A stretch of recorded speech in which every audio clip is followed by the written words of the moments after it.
बिस्मिल्लाहिर्रहमानिर्रहीम, अस्सलामुअलैकुम। देसी उर्दू टीवी के साथ मैं हूं ताबिंदा गोल। आइए नजर डालते हैं अब तक की अहम खबरों पर। कौमी क्रिकेट टीम के टेस्ट और वनडे कप्तान की तब्दीली की खबरें बेबुनियाद करार। मजहबी स्कॉलर इंजीनियर मोहम्मद अली मिर्जा गिरफ्तार। वजीर आजम शहबाज शरीफ से यूएई के सफीर हम्माद उबैद रहमान की अलविदाई मुलाकात। पाकिस्तान से गाजा के लिए मजीद इमदादी सामान मिस्र पहुंच गया। NDMA। सऊदी अरब में गैर मुल्की वर्कर्स के लिए भी पेंशन स्कीम शुरू करने की तैयारी। हम एटमी हथियारों से पाक होना चाहते हैं, यूक्रेन पर कोई पैसा खर्च नहीं कर रहे, सदर डोनाल्ड ट्रंप। ये थी हेडलाइंस। बढ़ते हैं खबरों की तफसीलात की जानिब।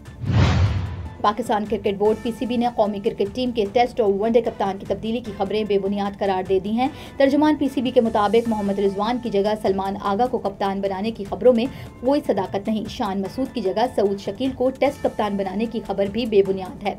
तर्जुमान के मुताबिक कौमी क्रिकेट टीम के टेस्ट और वनडे कप्तान की तब्दीली का मामला सिलेक्शन कमेटी में भी जेर गौर नहीं आया, न किसी प्लेयर के कॉन्ट्रैक्ट की कैटेगरी भी तब्दील की गई। नाज़रीन, आपको बताते हैं कि जेहलम से ताल्लुक़ रखने वाले मारूफ मजहबी स्कॉलर इंजीनियर मोहम्मद अली मिर्जा को गिरफ्तार कर लिया गया है।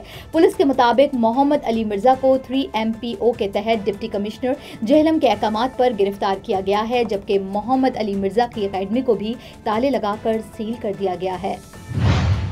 नाज़रीन, आपको बताते हैं कि वज़ीर आज़म शहबाज शरीफ से मुत्तहदा अरब अमारात के सफ़ीर हम्माद उबैद इब्राहिम ने अलविदाई मुलाकात की है, जिस दौरान वज़ीर आज़म ने UAE सफ़ीर को पाकिस्तान में मुद्दत मुलाजमत की कामयाबी से तकमील पर मुबारकबाद दी है। तफसीलात के मुताबिक शहबाज शरीफ ने पाक अरब अमारात ताल्लुकात की मजबूती के लिए सफ़ीर के किरदार पर भी शुक्रिया अदा किया है और पाक अमारात करीबी ताल्लुकात इस्तेवार करने पर मोहम्मद बिन जैद अल नहान की क़यादत को भी सराहा है। शहबाज शरीफ ने कहा कि हालिया महीनों में दोनों मुमालिक ने ताल्लुकात को मजीद मजबूत बनाने के लिए अहम इकदाम किए हैं। जल्द मोहम्मद बिन जैद नहान के पाकिस्तान के सरकारी दौरे का मुंतजर हूँ। मोहम्मद बिन जैद नहान के दौरे से फरीकैन के दरमियान ताल्लुकात को भी मजीद तक़वियत मिलेगी। UAE के सफ़ीर हम्माद इब्राहिम ने अलविदाई मुलाकात पर वज़ीर आज़म शहबाज शरीफ का शुक्रिया अदा किया है और कहा कि मुस्तक़बिल में भी दो तरफ़ा मजबूत ताल्लुकात के लिए काम करता रहूँगा। नाज़रीन, यहाँ पे आपको बताते हैं कि तर्जुमान NDMA ने कहा है कि पाकिस्तान से गाजा के लिए मजीद इमदादी सामान मिस्र पहुँच गया है। तर्जुमान के मुताबिक चार्टर तैयारा 100 टन इमदादी सामान लेकर मिस्र के अरेश हवाई अड्डे पर उतरा है। मिस्र में पाकिस्तान के सफ़ीर आमिर शौकत ने इमदादी सामान वसूल किया है, जबकि इमदादी सामान आगे भेजने के लिए मिस्री रेड क्रिसेंट सोसाइटी के हवाले कर दिया गया है। मिस्री सदर ने इमदादी सामान पर पाकिस्तान का शुक्रिया अदा किया है। फ़लस्तीनी भाइयों के लिए भी 21 इमदादी खेप भिजवाई गई है। Now I am American. I have citizen. I still have my Salvadorian passport and now I have my USA passport. I am a citizen of the US. Khi cầm cái hộ chiếu Mỹ, cô rất là tự hào mình là công dân Mỹ. La ciudadanía para mí significa oportunidades. Si ya tienen el tiempo que pueden hacerse ciudadanas, que lo hagan. No pierde nada uno con intentarlo. Como dicen en México, echándole ganas, todo se puede.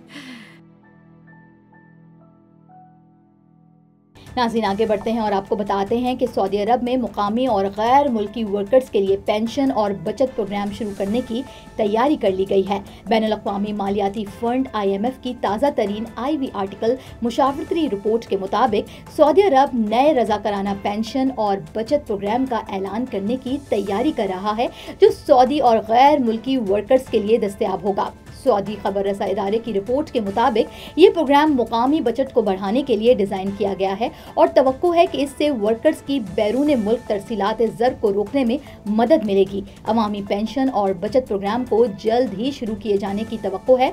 IMF की report में बताया गया है कि हाल ही में नाफिज की गई पेंशन इस्लाहात जुलाई 2024 में मंजूर की गई हैं। तवक्को है कि तवील मुद्दती माली इस्तेहकाम को तक़वियत मिलेगी। इन इस्लाहात में रिटायरमेंट की उम्र में इजाफा, शराकत की मुद्दत में तोसी, शराकत की शरह में इजाफा और पेंशन के फवायद को महदूद करना शामिल था।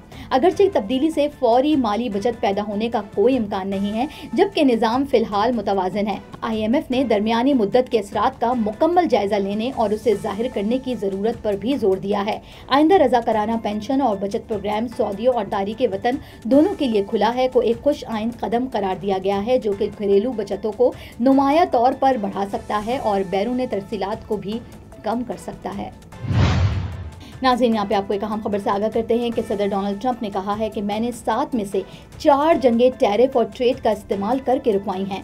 हम एटमी हथियारों से पाक होना चाहते हैं, यूक्रेन पर कोई पैसा खर्च नहीं कर रहे। वाशिंगटन में अमेरिकी सदर डोनाल्ड ट्रंप ने प्रेस कॉन्फ्रेंस करते हुए कहा कि रूस से एटमी मिसाइलों से मुतालिक भी बातचीत कर रहे हैं। पुतिन से बात की है, चाहता हूँ कि यूक्रेन जंग खत्म हो। अब हम यूक्रेन पर कोई पैसा खर्च नहीं कर रहे, सिक्योरिटी जमानतों और यूक्रेन जंग पर दोबारा काम करेंगे। अमेरिकी सदर डोनाल्ड ट्रंप का कहना था कि मैंने 7 में से 4 जंगें टैरिफ और ट्रेड का इस्तेमाल करके रुकवाई हैं। मैंने जंग न रोकने पर 100% टैरिफ आयद करने की धमकी भी दी। टैरिफ और ट्रेड की धमकी पर सब जंगें रोकने पर तैयार हो गए। नाज़रीन, अब तक के लिए इतना ही। मिलते हैं अगले बुलेटिन में कुछ मजीद खबरों के साथ। देखते रहिए देसी टीवी USA, DTV NN, हमारा OTT प्लेटफॉर्म DTV Flex से आप 3000 से ज़ायद चैनल देख सकते हैं। So stay tuned and stay with us. Now I am American. I have citizen. I still have my Salvadorian passport, and now I have my USA passport. I am a citizen of the US. Khi cầm cái hộ chiếu Mỹ, cô rất là tự hào mình là công dân Mỹ. La ciudadanía para mí significa oportunidades. Si ya tienen el tiempo que pueden hacerse ciudadanas, que lo hagan. No pierde nada uno con intentarlo. Como dicen en México, echándole ganas, todo se puede. Neurological care is a pressing healthcare challenge in Pakistan. That's why Helping Hand USA is building Kind R, a world-class hospital with 130-plus clinics that is set to establish new standards for neurological care in Pakistan. As the first phase nears completion, anticipation is growing for the launch in the second half of 2025. Give zakat and sadaqah through Helping Hand USA today and join this historic endeavor to redefine future healthcare in Pakistan.